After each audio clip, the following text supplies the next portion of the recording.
Meus amigos, boa tarde, que prazer estarmos de volta aqui para apresentar o nosso momento de fé.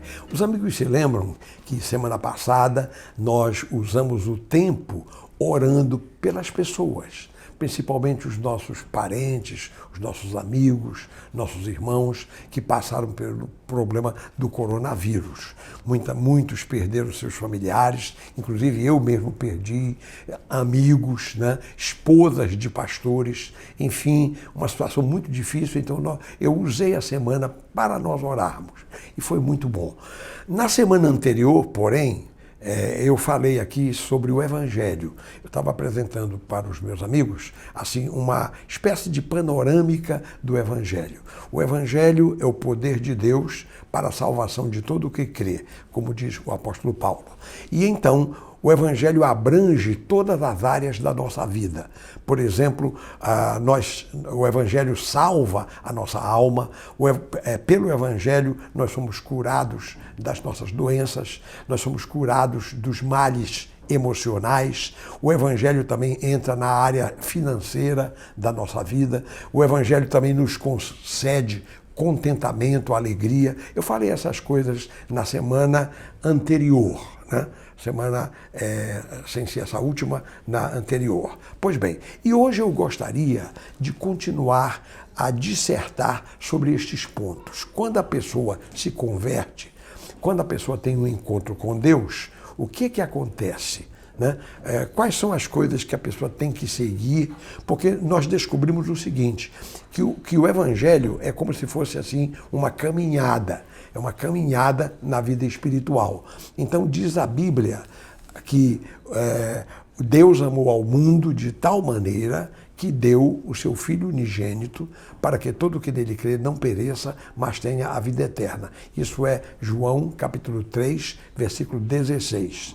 Então veja só, diz para que todo o que nele crê não pereça, mas tenha a vida eterna. Então essa nossa caminhada termina na vida eterna. Aguarda-nos uma vida eterna com Deus. Eu não sei se os amigos se lembram, mas quando Deus colocou Adão e Eva, o primeiro casal, no Jardim do Éden, Deus também colocou ali no Jardim do Éden duas árvores. Uma era a árvore do conhecimento do bem e do mal, a árvore que iria servir de teste para a humanidade, o teste da obediência, né? Infelizmente, o homem desobedeceu, a humanidade fracassou. Muito bem, mas a outra árvore é justamente a árvore da vida.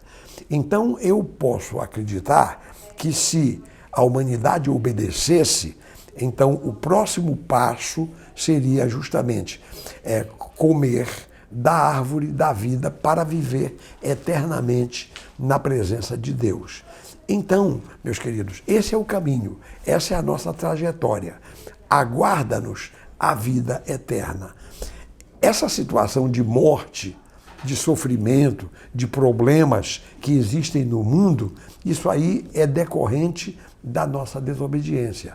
O Criador, ele determinou que todas as pessoas, todos os seres criados o obedecessem, só que não obedeceram e aí sofreram as consequências.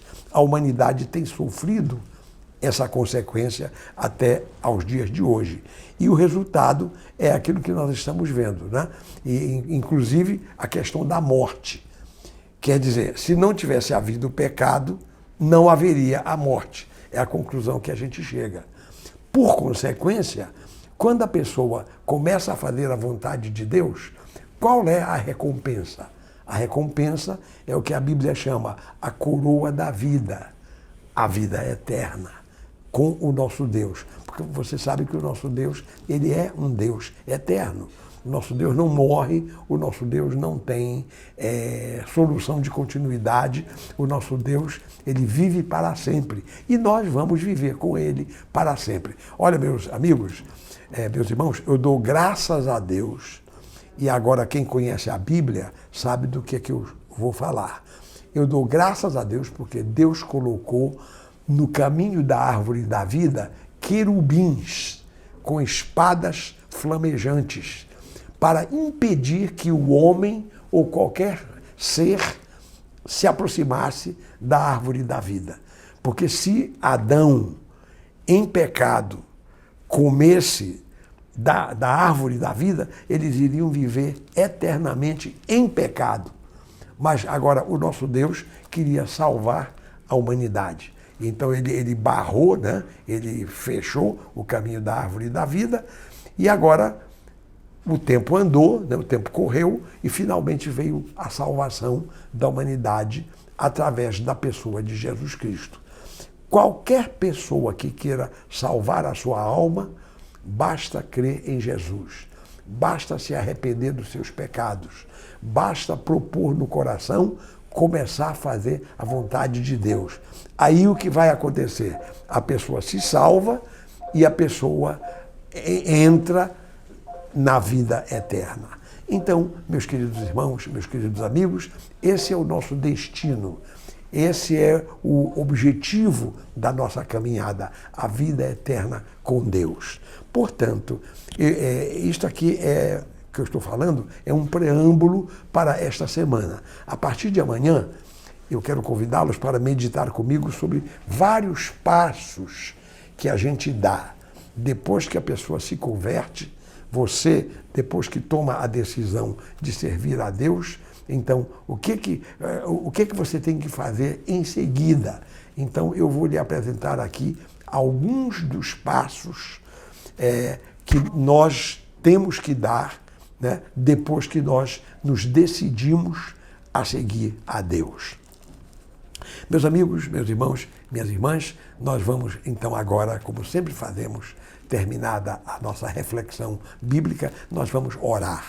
E vamos pedir a graça de Deus para que nós possamos fazer a vontade de Deus, para que os nossos parentes, os nossos amigos, os nossos queridos possam conhecer essa mensagem, conhecer essa palavra e assim possam entrar para a vida eterna conforme o Evangelho nos promete. Então agora, sem mais demora, eu vou pedir que você curve a sua cabeça, feche os seus olhos, fixe a sua mente em Deus e então vamos orar. Oremos. Pai de amor, em nome de Jesus, entramos em tua santa presença e eu quero, em primeiro lugar, meu Deus, agradecer pelo Evangelho. Eu quero agradecer pela tua palavra que nos vem através da Bíblia e que nos mostra o caminho da salvação, a humanidade que está perdida, o ser humano individualmente que está perdido pode se salvar, pode salvar a sua alma, pode entrar para a vida eterna conforme a Bíblia promete. Então, meu Deus, eu peço agora, em nome de Jesus, que o Senhor fale a cada coração, que o Senhor fale a cada um dos nossos amigos, dos nossos queridos, porque nós queremos que todos entendam a palavra de Deus.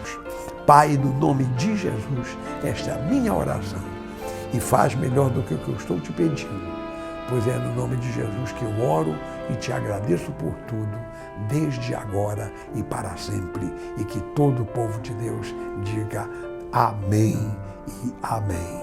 Graças a Deus. Louvado seja o nome do Senhor. Meus amigos, meus irmãos, como sempre eu faço aqui, às vezes eu peço que após o nosso programa você tenha um instante de oração perante Deus, assim com suas próprias palavras, porque na verdade você está acompanhando a minha oração. E agora, depois que terminar o programa, é a sua oração. Eu estou propondo isso. E então, se você for orar um pouquinho depois do programa, eu vou lhe pedir, não se esqueça dos nossos doentes, não se esqueça das pessoas que estão sofrendo nos hospitais, não se esqueça do pessoal que trabalha na área médica, os profissionais da saúde que estão se esforçando, que estão dando o seu melhor. Nós não podemos esquecer esse problema da pandemia. Então, vamos orar sempre, sempre e sempre. E como eu disse um outro dia aqui, você pode repreender o coronavírus em nome de Jesus. Você pode. Então, nós podemos. Então vamos fazer assim, meus queridos amigos. E quanto ao mais, eu vou agora me despedir, prometendo voltar amanhã neste mesmo horário. Uma boa tarde a todos, ou boa noite, que fiquem na paz do Senhor e que Deus abençoe a todos abundantemente, em nome de Jesus.